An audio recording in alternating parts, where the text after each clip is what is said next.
Hey guys, welcome back to another new video. So guys, আজিৰ এই ভিডিঅ'টোত আমি গুছবাম্পছৰ বিষয়ে কথা পাতিম।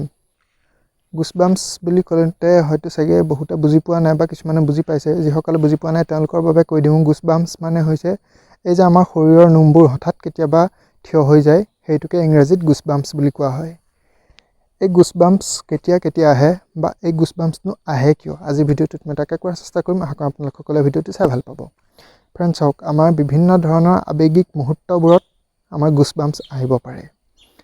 যেনে ধৰক আমাৰ যেতিয়া খুব বেছি পৰিমাণে ফূৰ্তি লাগে, মানে বহুত বেছি পৰিমাণে আনন্দিত হৈ যাওঁ, তেতিয়া গুছবাম্পছ আহিব পাৰে বা গাৰ নোম দাং খাই উঠিব পাৰে। যেতিয়া আমি খুব বেছি দুখী হওঁ, খুব বেছি দুখ লাগে, তেনেকুৱা অৱস্থাত আমাৰ গুছবাম্পছ আহিব পাৰে। বা ধৰক কেতিয়াবা বহুত বেছি ৰোমাঞ্চিত হৈ গ'লে বা কেতিয়াবা বহুত বেছি এক্সট্ৰিম লেভেলত যেতিয়া আমি ভয় খাই যাওঁ কিবা এটা কথাত, বা হঠাৎ কিবা এটা এনেকুৱা চিটুৱেশ্যন হৈ গ'ল যে আমি বহুত বেছি পৰিমাণে ভয় খাই গ'লোঁ, তেতিয়া আমাৰ গাৰ নোম শিয়ৰি উঠিব পাৰে, মানে গাৰ নোমবোৰ দাং খাই উঠিব পাৰে। বা তাৰ লগে লগে যেতিয়া আমাৰ শৰীৰটো খুব বেছি ঠাণ্ডা লাগে, তেতিয়াও আমাৰ শৰীৰত এই নোমবোৰ দাং খাই উঠিব পাৰে। বা কেতিয়াবা এনেকুৱা কিছুমান ধৰক গান আছে দেশপ্ৰেমমূলক, যিবোৰ শুনিলে আমাৰ মানে গুছবাম্পছ আহে, মানে গাৰ নোমবোৰ শিয়ৰি উঠে। তো এতিয়া এই গাৰ নোমবোৰনো শিয়ৰি উঠে কিদৰে? তো গাইজ, এই গাৰ নোমবোৰ শিয়ৰি উঠে সম্পূৰ্ণ ব্ৰেইনৰ নিয়ন্ত্ৰণ মতে। আমি নিজে ইচ্ছা কৰি গাৰ নোমবোৰ কোনোপধ্যে থিয় কৰাব নোৱাৰোঁ। আমি হাজাৰ চেষ্টা কৰিলেও আমাৰ গাৰ নোম আমাৰ ইচ্ছামতে কেতিয়াও থিয় নহয়। তো ধৰক যেতিয়া আমাৰ এক্সট্ৰিমলি আমি হেপ্পী হওঁ, এক্সট্ৰিম পৰ্যায়ত আমি ছেড হওঁ, খুব বেছি পৰিমাণে ভয় খাই যাওঁ, তেনেকুৱা অৱস্থাত বা যেতিয়া আমাৰ খুব বেছি ঠাণ্ডা লাগে, তেনেকুৱা অৱস্থাটো আমাৰ ব্ৰেইনটোৱে এটা সংকেত প্ৰেৰণ কৰে আমাৰ মানে গোটেই বডিটোত, আৰু সেই বডিটোৰ এনেকুৱা এটা বিশেষ কাৰ্যক্ষমতা আছে বা এনেকুৱা এটা বিশেষ কাম কৰি দিয়ে, যাৰ ফলত আমাৰ এই গুছবাম্পছ বা নোমবোৰ থিয় হৈ যায়।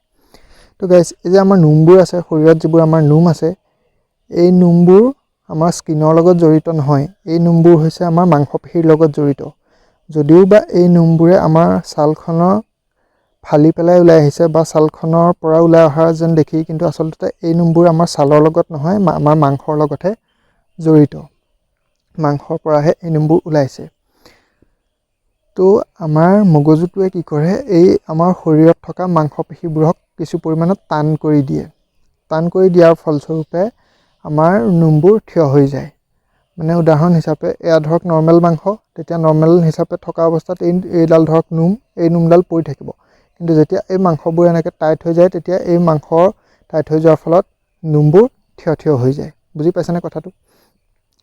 তো তেনেকৈয়ে এই নোমবোৰ খুব বেছি 5-6 ছেকেণ্ডৰ কাৰণেহে থিয় হৈ থকা দেখা যায়, বা গুছবাম্পছ আমাৰ 5-6 ছেকেণ্ডৰ কাৰণেহে হয়।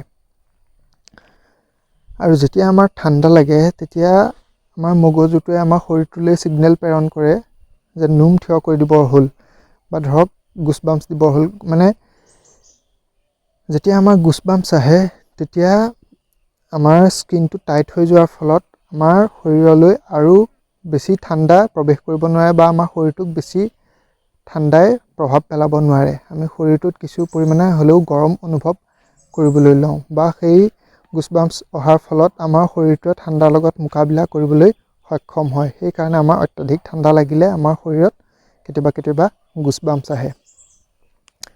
তো এইটোৱে আছিল আজিৰ সৰু ভিডিঅ'। আশা কৰোঁ আপোনালোকসকলে ভিডিঅ'টো চাই ভাল পালে। যদি ভাল পালে ভিডিঅ'টো লাইক, কমেণ্ট, শ্বেয়াৰ কৰি চেনেলটো ছাবস্ক্ৰাইব কৰিবলৈ নাপাহৰিব। লগ পাম এটা নতুন ভিডিঅ'ত, তেতিয়ালৈ বাই বাই।